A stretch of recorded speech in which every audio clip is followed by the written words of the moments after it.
Bem-vindo ao canal, Escritos de Ellen Gold White. É com grande alegria que lhe damos as boas-vindas a este espaço dedicado à vida e ao legado inspirador de Ellen Gold White. Ellen Gold White foi uma autora e líder religiosa notável, cujas palavras e ensinamentos têm tocado a vida de inúmeras pessoas ao redor do mundo. Convidamos você a explorar os vídeos disponíveis neste canal e a participar ativamente desta comunidade. Sinta-se à vontade para comentar, fazer perguntas e compartilhar suas próprias experiências e insights relacionados aos ensinamentos de Ellen Gold White. Seja bem-vindo e aproveite sua estadia neste canal. Estamos ansiosos para compartilhar essa jornada espiritual com você. Eventos finais, capítulo 2. Sinais de que Cristo voltará em breve. A grande profecia de Nosso Senhor. Cristo preveniu seus discípulos da destruição de Jerusalém e dos sinais que ocorreriam antes da vinda do Filho do Homem. Todo o capítulo 24 de Mateus é uma profecia a respeito dos acontecimentos que precederão esse evento, e a destruição de Jerusalém é usada para representar a última grande destruição do mundo pelo fogo. Cristo, no Monte das Oliveiras, enumerou juízos terríveis que deviam preceder sua volta. E ouvireis de guerras e de rumores de guerras, porquanto se levantará nação contra nação, e reino contra reino, e haverá fomes, e pestes, e terremotos em vários lugares. Mas todas essas coisas são princípio de dores. Se bem que essas profecias tivessem tido cumprimento parcial na destruição de Jerusalém, aplicam-se mais diretamente aos últimos dias. Sinais nos céus. Ao fim da grande perseguição papal, declarou Cristo: o sol se escureceria e a lua não daria sua luz. Em seguida, cairiam as estrelas do céu. E ele diz: aprendei, pois, esta parábola da figueira. Quando já os seus ramos se tornam tenros e brotam folhas, sabeis que está próximo o verão. Igualmente, quando virdes todas estas coisas, sabei que ele está próximo às portas. Cristo deu sinal de sua vinda. Declara que podemos conhecer quando ele está perto, às portas. Ele diz daqueles que veem estas cenas: não passará esta geração sem que todas estas coisas aconteçam. Estes sinais apareceram. Agora sabemos com certeza que a vinda do Senhor está às portas. Sinais na terra. Declara Jesus: e haverá sinais no sol, na lua e nas estrelas, e na terra angústia das nações. Os que contemplam estes prenúncios de sua vinda devem saber que está próximo, às portas. As nações estão agitadas. Tempos de perplexidade se acham diante de nós. O coração dos homens está desmaiando de terror das coisas que sobrevirão ao mundo. Mas os que creem em Deus ouvirão sua voz em meio à tormenta, dizendo: sou eu, não temais. Estranha e momentosa história está sendo registrada nos livros do céu. Eventos que, segundo me foi declarado, precederão de perto o grande dia de Deus. Tudo no mundo está em agitação. Falsos profetas. Como um dos sinais da destruição de Jerusalém, Cristo havia dito: e surgirão falsos profetas, e enganarão a muitos. Ergueram-se falsos profetas, enganando o povo, e levando grande número ao deserto. Mágicos e exorcistas, pretendendo um miraculoso poder, arrastaram o povo após si, às solidões das montanhas. Mas esta profecia também foi dada para os últimos dias. Este sinal é o indício do segundo advento. Encontraremos falsas pretensões, erguer-se-ão falsos profetas, haverá falsos sonhos e visões falsas. Pregai, porém, a palavra, não vos desvieis da voz de Deus em sua palavra. Têm-me sido mostrados muitos que pretenderão ser especialmente ensinados por Deus e tentarão levar outros, e por erradas ideias de dever empreenderão uma obra que Deus nunca pôs sobre eles. O resultado será confusão. Busque cada um a Deus com mais fervor para si mesmo, para que possa compreender individualmente sua vontade. Uma experiência com um falso profeta. Ontem à noite, um jovem, estranho a todos nós, mas alegando ser um irmão de Vitória, Austrália, veio visitar-nos e disse que queria ver a irmã White. Era de noite e eu recusei vê-lo. Nós o convidamos, porém, a permanecer conosco durante a noite e a tomar o desjejum. Após o nosso costumeiro culto matinal, ao estarmos prestes a nos dirigir às nossas várias ocupações, esse jovem se levantou e, com um gesto autoritário, pediu que nos sentássemos. Ele disse: "Vocês têm inários? Cantaremos um hino e então lhes transmitirei uma mensagem." Declarei: "Se tem uma mensagem, transmita sem demora, pois estamos com muita pressa de remeter a correspondência para a América e não temos tempo a perder." Ele começou então a ler alguma coisa que havia escrito, declarando, entre outras coisas, que agora começou o julgamento dos vivos. Eu prestei atenção enquanto ele prosseguia e disse finalmente: "Meu irmão, você não está em perfeitas condições mentais. Exponha claramente como a sua mensagem se refere a nós. Por favor, nos diga isso imediatamente. Seu espírito está muito tenso e você compreende mal o seu trabalho. Grande parte do que disse está de acordo com a Bíblia e cremos em cada uma dessas palavras, mas você se acha superexcitado. Por favor, declare o que tem para nós." Ele disse que devíamos encaixotar as coisas e mudarmos imediatamente para Battle Creek.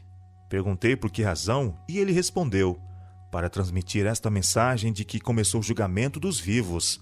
Repliquei: "A obra que o Senhor nos deu para fazer ainda não está terminada. Quando nossa obra aqui estiver concluída, teremos certeza de que o Senhor nos fará saber que chegou a ocasião de nos mudarmos para Battle Creek, em vez de mostrar-lhe qual é o nosso dever." Deixei que o irmão Starr continuasse a falar com ele, enquanto eu reassumia o meu trabalho de escrever.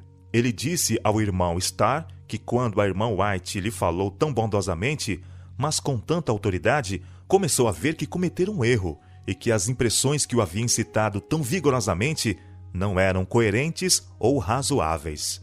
Embora nossa família seja grande, compondo-se de 10 membros, além de 3 visitantes, decidimos deixar que este jovem fique conosco durante algum tempo. Não podemos permitir que vá ter com pessoas que o tratem asperamente e o condenem. Nem desejamos que repita suas revelações. Queremos que permaneça por um pouco de tempo onde possamos comunicar-nos com ele e, se for possível, conduzi-lo a caminhos seguros. Glutonaria e intemperança. A glutonaria e a intemperança constituem o fundamento da grande depravação moral em nosso mundo.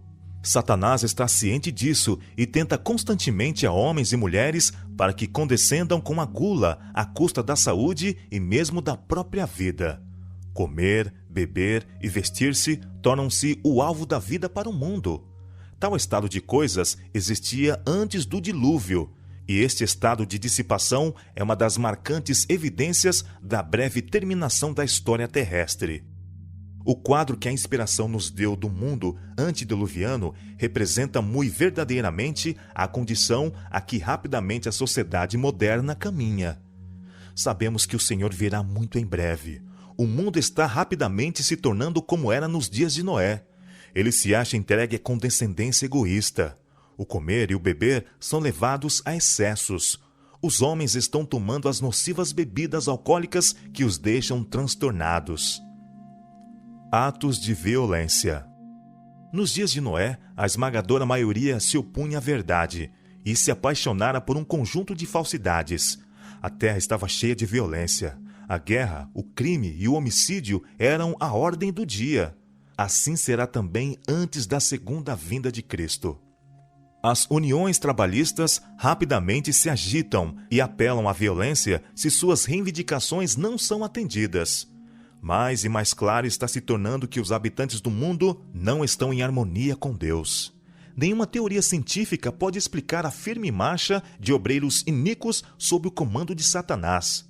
Em toda a multidão, anjos ímpios estão em operação, instando homens a cometer atos de violência. A perversidade e crueldade dos homens alcançarão tal atitude que Deus se revelará em sua majestade. Muito em breve, a impiedade do mundo terá atingido seu limite, e como nos dias de Noé, Deus derramará os seus juízos. Os terríveis relatos que ouvimos de homicídios e roubos, de acidentes ferroviários e atos de violência declaram que o fim de todas as coisas está próximo. Agora, Agora mesmo, precisamos estar nos preparando para a segunda vinda do Senhor. Guerras e desastres. Aproxima-se a tempestade e precisamos aprontar-nos para sua fúria, mediante arrependimento para com Deus e fé em nosso Senhor Jesus Cristo. O Senhor se levantará para sacudir terrivelmente a terra. Veremos aflições por todos os lados. Milhares de navios serão arremessados para as profundezas do mar. Esquadras se submergirão, sendo sacrificados milhões de vidas humanas. E romperão inesperadamente incêndios que nenhum esforço humano será capaz de extinguir. Os palácios da terra serão varridos pela fúria das chamas. Tornar-se-ão mais e mais frequentes os desastres de estrada de ferro. Confusão, colisões e morte, sem um momento de advertência, ocorrerão nas grandes vias de comunicação. O fim está perto. A graça está a terminar. Oh, busquemos a Deus enquanto se pode achar. Invoquemo-lo enquanto está perto. Nas últimas cenas da história terrestre, graçará a guerra. Haverá epidemias, pragas e fomes. As águas do oceano transporão seus limites. Propriedades e vidas serão destruídas pelo fogo e por inundações. Deveremos estar nos preparando para as mansões que Cristo foi preparar para os que o amam. Grandes bolas de fogo. Na última sexta-feira, pela manhã, pouco antes de acordar, uma cena muito impressionante me foi apresentada. Parecia que eu havia acordado, mas não estava em meu lar. Das janelas, eu podia avistar uma terrível conflagração. Grandes bolas de fogo caíam sobre as casas e destas bolas voavam flechas incandescentes em todas as direções. Era impossível apagar os fogos que se acendiam, e muitos lugares estavam sendo destruídos. O terror do povo era indescritível. Depois de algum tempo acordei e vi que estava em casa. Vi uma imensa bola de fogo cair no meio de algumas lindas habitações, destruindo-as imediatamente. Ouvi alguns dizerem: sabíamos que os juízos de Deus sobreviriam à terra, mas não sabíamos que viriam tão cedo. Outros, com acento de voz agoniante, diziam: os senhores sabiam, por que então não nos disseram? Nós não sabíamos. Terremotos e inundações. O inimigo atuou no passado e ainda está atuando.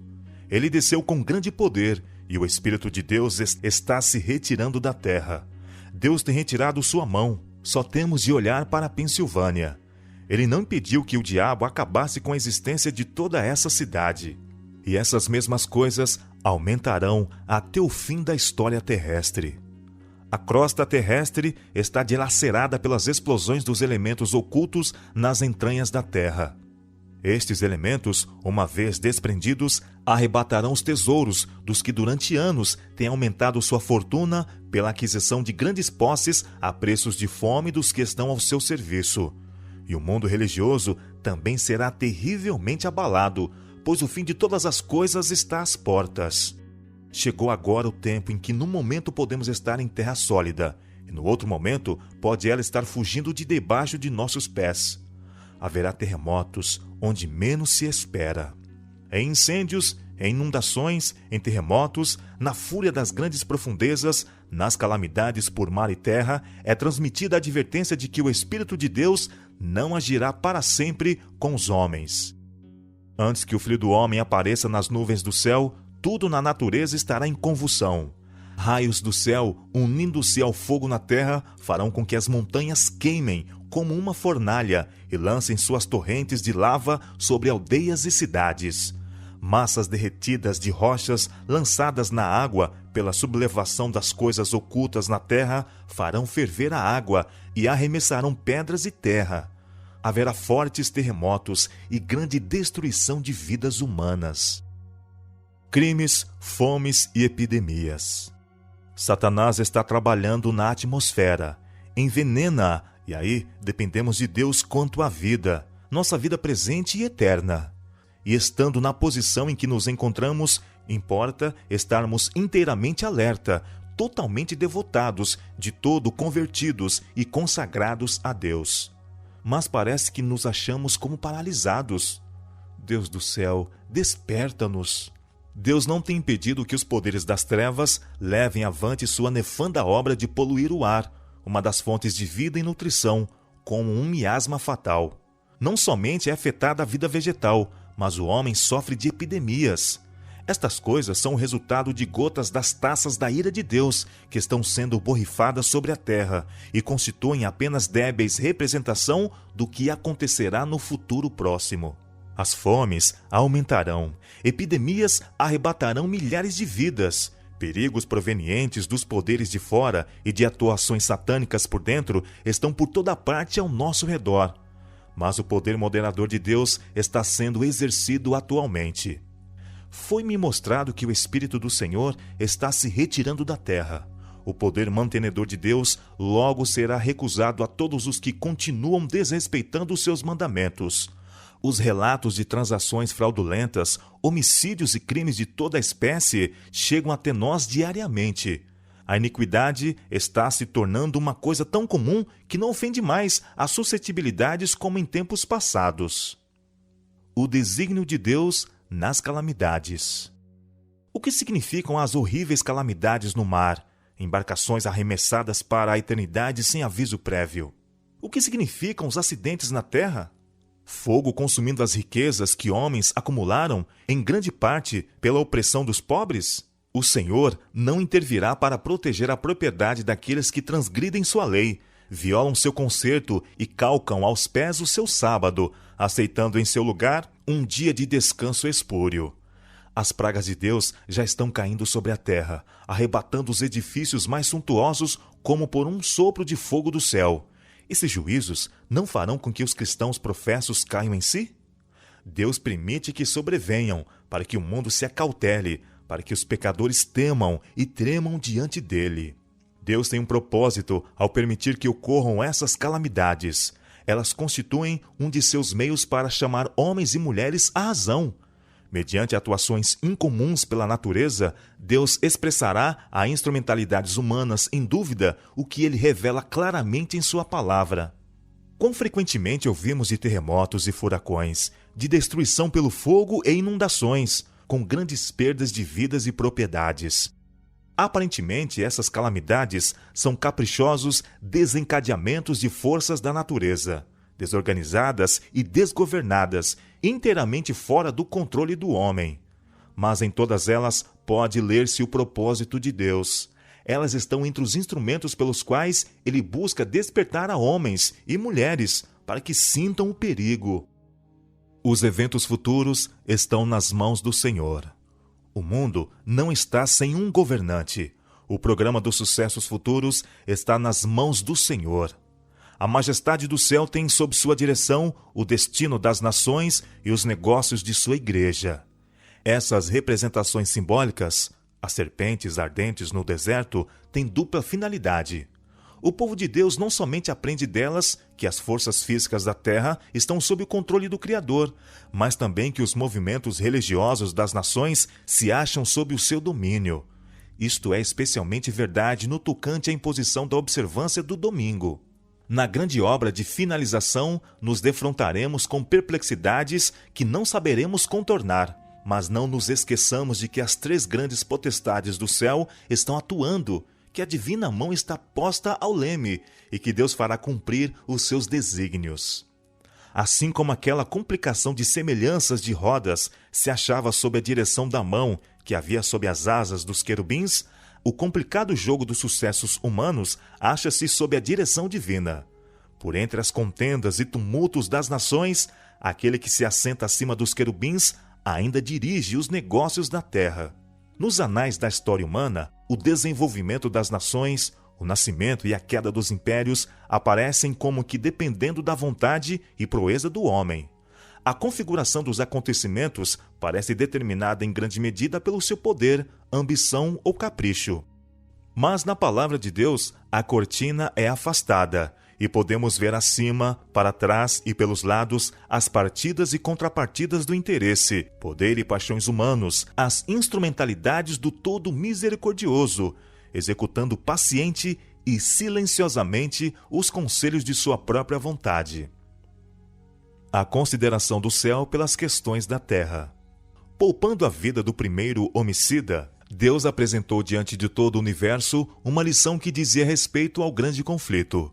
Foi o seu intuito não somente abater a rebelião, mas demonstrar a todo o universo a natureza da mesma. Os santos habitantes de outros mundos estavam a observar com mais profundo interesse os acontecimentos que se desenrolavam na Terra. Deus tem consigo a simpatia e a aprovação do universo inteiro, enquanto passo a passo seu grande plano avança para o completo cumprimento. O ato de Cristo, ao morrer pela salvação do homem, não somente tornaria o céu acessível à humanidade, mas perante todo o universo justificaria a Deus e seu Filho em seu trato com a rebelião de Satanás. Todo o universo está observando com inexprimível interesse as cenas finais da grande controvérsia entre o bem e o mal. Nosso pequenino mundo é o livro de estudo do universo.